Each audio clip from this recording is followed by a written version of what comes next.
Ever since I made a TikTok, one of the questions I get asked the most is, "Hey Sledge, any tips for new players?" Yeah, well, I got plenty of tips for new players. The first thing is you're going to want to go to this Getting Started tab, because what's in the Getting Started tab? It's the tutorial.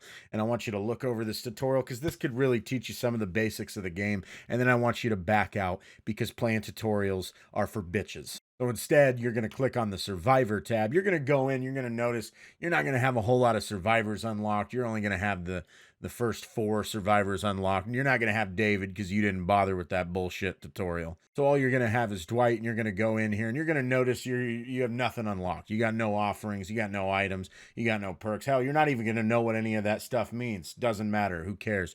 Jump into the first game. We don't need perks around here anyway. We're built different. So as soon as you load into the match, you're going to look around a little bit, collect your bearings, and then you're going to look for a big shack building. And what you're going to want to do is run straight towards it. So the shack building looks just like this. First thing you're going to want to do is vault this. Then you're going to come over to this pallet here. And this is what a lot of players refer to as the God pallet. And what you're going to want to go ahead and do is just go ahead and drop that right out the gate. And the purpose of this move is to just completely mind fuck the killer. Now there's a pretty good chance the killer is going to walk right up to you and the pallet as soon as you drop it, and he's going to look really confused. And that's a win for you because it means you're in the killer's head now. Once you're done with that, you probably have been hooked already in the basement, probably a couple of times. That's fine. Just run over and find the nearest locker that you can and jump into it. Just sit in there for a few minutes. All right, now once you've got some crows over your head, preferably 3, go ahead and look for the nearest generator you can find.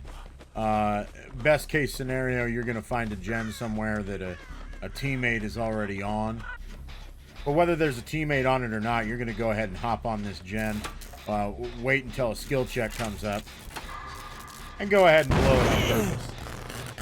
Now that that's done, go ahead and look for a tile that looks cool, like this tree with cows all over it. Just go ahead and loop it a few times just to kind of get into the swing of things and figure out how you're supposed to approach a loop like this. It also just kind of, loosen up the fingers a little bit. Now that we're through that, we're going to find a dull totem and go ahead and cleanse it because that's going to prevent NOED, and we don't like NOED because we don't play that shit. Bang, bang, totem is cleansed, and then it's just this simple. Now you're just going to go get hatch, which should be open, and it's a free escape if you follow all these tips. Bang.